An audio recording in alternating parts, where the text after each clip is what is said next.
सेविका माने अच्छे आश्रम जो सेविका माने अच्छे से सेविका मान सहित आउ कौन ना तमसा निर्मल गात्री पे तमसा हूँ एक पुराण प्रसिद्ध नदी। तमसा हूँ एक पुराण प्रसिद्ध नदी पुराण में वर्णना कराई एवं आश्रम निकट में आश्रम प्रात्यहिक कार्य करने निमंते यही तमसा नदी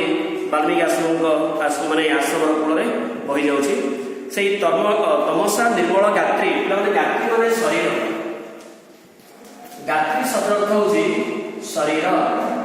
तमसा जो निर्मल शरीर जो पवित्र जलधारा तार जो पवित्र जलधारा कहुई तमसार निर्मल गात्री गात्री माने शरीर माने धारा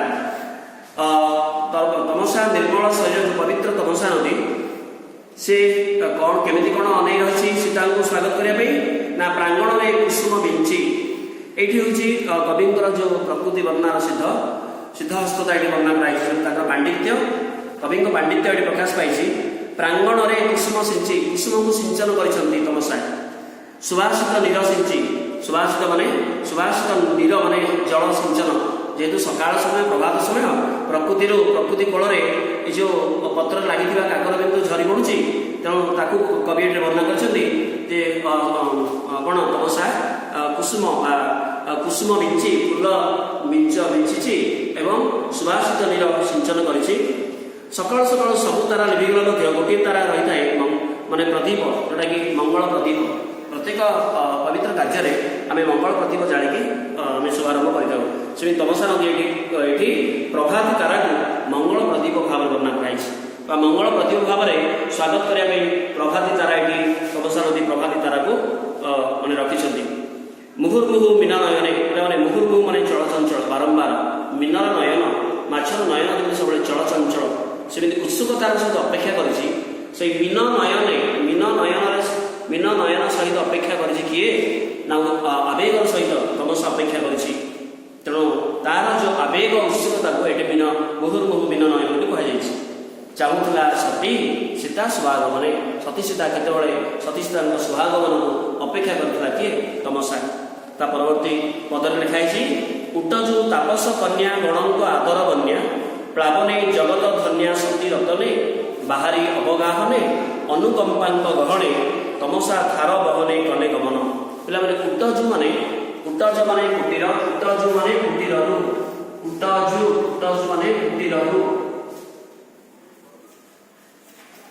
उटजु माने कुटीर आश्रम उटजु तापस कन्या माने मुनि कन्या मान सहित कौन से जो आदर से स्नेह माने से स्नेह कौन कर तापस कन्या माने से जो आदर बन्या से जो स्नेह से माने जगत रे धन्या सती रत्न माने सती शिरोमणि सीता ये हूँ जगत रे धन्या जगत रे से धन्या होती जेहेतु सी सती रत्न अटंती सती मान मध्य ये रत्न बोली कहुई कुआड़े बाहरी ना सकाल सकाल अवगाहन स्नान करने को मान सहित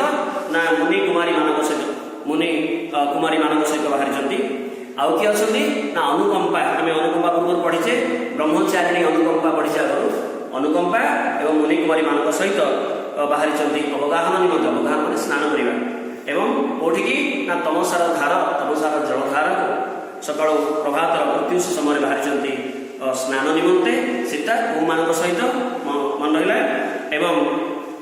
कौटिकी ना सती की तमसा अंकरे जो तमसा नदी सती माने सीता सती को अंकर एवं कूल घेनी आलिंगिला तरंग करे जो सीता अवगाहन करने तमसा को आलिंगन कर माँ जमी बहुत दिन धरी अपेक्षा कर तमसा केमिति ना तरंग रूपक कर मान पे हस्त तरंगटा तरंग को ये कवि वर्णना कर तमसार ये हूँ करवा हस्त तेणु तरंग रूपक कर स्नेह आलिंगन कर सीता को किए ना तमसा तार बहुत दिन आशा अभिलाषा पूर्ण हो लास्ट पंक्ति शेष पंक्ति लिखाई जे अमृत मधुर स्वरे भाषिला परितोषरे किए अमृत मधुर स्वर ना तमसा माँ जमी झील को बहुत दिन है देखी ना तेणु अमृत मीठा मीठा स्वर भाषिला माने कहला परितोषरे आनंदरे एवं कहला माँ गो माँ बोली संबोधन कर सीता को ତମସା ଏଠି ମା ବୋଲି ସମ୍ବୋଧନ, ଝିଅ ବୋଲି ସମ୍ବୋଧନ କରୁଛନ୍ତି। ମା ଗୋ ମୋ ମାନସରେ ନଥିଲା। ପିଲାମାନେ ମାନସ ମାନେ ମନ, ମାନସ ଶବ୍ଦର ଅର୍ଥ ହେଉଛି ମାନସ ମାନେ ମନ। ମୋ ମନରେ ନଥିଲା ତୁ ଆସିବୁ ମୋ ଶରୀରରେ ଅବଗାହନ କରିବୁ, ଏଇଟା ମୁଁ ଯୁଗ ଯୁଗ ଧରି ଅପେକ୍ଷା କରିଥିଲି। ସେଥିପାଇଁ ଆଜି କ'ଣ ହେଇଛି, ମୋ ମାନସରେ ନଥିଲା ଆଶା, ମୋ ମନରେ ଆଶା ନଥିଲା ତୁ ଆସିବୁ ମୋର ଶରୀରରେ ସ୍ନାନ କରିବୁ। କରିବ ଅଙ୍କ ବିହାର, ଅଙ୍କ ମାନେ ମୋ ଅଙ୍କରେ, ମୋର ଶରୀରରେ, ମୋ କୋଳରେ ତୁ ବିହାର କରିବୁ, ବିହରଣ କରିବୁ, ଏକଥା ମୋ ମନରେ ନଥିଲା। ତୁ ହେଉଛୁ ରାଜଲକ୍ଷ୍ମୀ ହୃଦହାର। ରାଜଲକ୍ଷ୍ମୀ ମାନେ ସ୍ୱୟଂ ଅଯୋଧ୍ୟାର ତୁ ରାଜଲକ୍ଷ୍ମୀ, ତାର ତୁ ହୃଦହାର। ଏବଂ ଯେହେତୁ ତୁ ଅଯୋଧ୍ୟାର ରାଜରାଣୀ, ଅଯୋଧ୍ୟାର ତୁ ମାନେ ରାଜଲକ୍ଷ୍ମୀ ହୃଦହାର, ସୀତା କରି ପରିହାର। ସୀତା କେବେ ଭାବିନଥିଲେ ମୁଁ ଅଯୋଧ୍ୟା ରାଜରାଣୀ ମୁଁ ସାଧାରଣ ନଦୀରେ କେମିତି ସ୍ନାନ କରିବି। ତେଣୁ ସେ ସବୁକୁ ପରିହାର କରି ଭୋଗ ପିପାସା, ଯେତେ ସବୁ ଭୋଗ ବିଳାସ ପିପାସାକୁ ସବୁକୁ ତ୍ୟାଗ କରିକି ସୀତା କ'ଣ କରିଛନ୍ତି, ଅବଗାହନ କରେ। ସାଧାରଣ ଜଣେ ରାଣୀ ହେଲେ ମଧ୍ୟ, ପାଟ ମହିଷୀ ହେଲେ ମଧ୍ୟ ସେ ଆସନ୍ତି ସ୍ନାନ କରିବା ପାଇଁ ନଦୀକୁ, ସବୁ ଭୋଗ ପିପାସାକୁ ତ୍ୟାଗ କରିକି। ଭାଗ୍ୟବତୀ ମତେ ସଂସାରେ ବୋଲିବେ ତୋଜକୁ କା ପର ସଂସାରେ। ତମସା କହିଛି, ତମସା ଏଠାରେ ସୀତାଙ୍କୁ କହିଛନ୍ତି ଯେ ଭାଗ୍ୟବତୀ ମତେ ସଂସାରେ, ଭାଗ୍ୟବତୀ ମତେ କହିବେ। ଭାଗ୍ୟବତୀ ମତେ ଏଥିପାଇଁ, ତମସା ତୁ ଭାଗ୍ୟବତୀ କାହିଁକି ନା ଅଯୋଧ୍ୟାର ରାଜରାଣୀ ତୋର ଅଙ୍କରେ ସ୍ନାନ କରିଥିଲେ ବୋଲି ସେଠି ପୁରାଣ ପ୍ରସିଦ୍ଧ, ସେଠି ପୁରାଣରେ ମଧ୍ୟ ପ୍ରସିଦ୍ଧ ହେଇକି ଅଛି।